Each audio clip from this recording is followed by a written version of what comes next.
সৈয়দা সৈয়দা সৈয়দা সৈয়দা সৈয়দা সৈয়দা সৈয়দা সৈয়দা ফাতেমা সৈয়দা ফাতেমা। নবী করিম সাল্লাল্লাহু আলাইহি ওয়াসাল্লামের নবুয়ত ঘোষণার 5 বছর পূর্বে উম্মুল মুমিনিন হযরতে খাদিজা রাদিয়াল্লাহু তাআলা আনহার গৃহে যখন তার জন্ম হয়, তখন তার চেহারার নূরের আলোয় চারিদিকে পরিবেশ আলোকিত হয়ে ওঠে।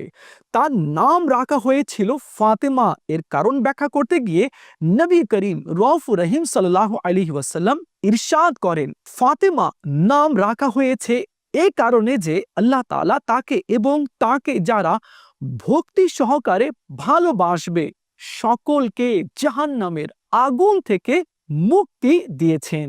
তিনি রাদিয়াল্লাহু তাআলা আনহা নবী করিম সাল্লাল্লাহু আলাইহি ওয়াসাল্লামের 4 কন্যার মধ্যে সর্বকনিষ্ঠ ও সর্বাধিক আদরের কন্যা।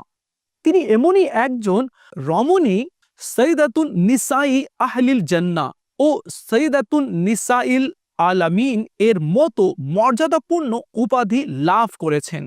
তিনি রাদিয়াল্লাহু তাআলা আনহার চেহারা, সৌন্দর্য, আচার আচরণে নবী করিম সাল্লাল্লাহু আলাইহি ওয়াসাল্লামের সঙ্গে অত্যন্ত সাদৃশ্য ছিলেন।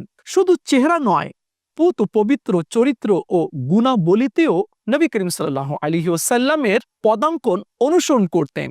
সকাল ও সন্ধ্যা তিনি রাদিয়াল্লাহু তাআলা আনহা আল্লাহর স্মরণে মশগুল থাকতেন। গৃহস্থালীর কাজকর্ম, সন্তানদের দেখাশোনা, স্বামীর আনুগত্য কিংবা পারিবারিক দায়িত্ব পালন করার জীবনে প্রতিটি কাজে জিকির, তিলাওয়াত ও তাসবিহ তাহলিলের প্রতিফলন দেখা যেত।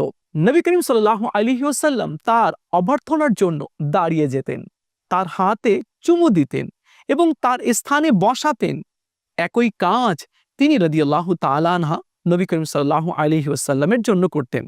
নবী করিম সাল্লাল্লাহু আলাইহি ওয়াসাল্লামের জাহিরি ওয়াফাতের পর তিনি রাদিয়াল্লাহু তাআলা আনহা এতটাই ভেঙে পড়েন যে তার রাদিয়াল্লাহু তাআলা আনহা মুখের চিরতরে হাসি হারিয়ে যায়। নবী করিম সাল্লাল্লাহু আলাইহি ওয়াসাল্লামের ওয়াফাতের 6 মাস পর 11 হিজরি 3 রমজান হযরতে সাইয়্যিদাতুনা ফাতেমাতুজ জাহরা রাদিয়াল্লাহু তাআলা আনহাও ইন্তেকাল করেন। আল্লাহ তাআলা আমাদেরকে তার পবিত্র জীবনের ফয়েজ ও বরকত নসিব করুক। আমিন।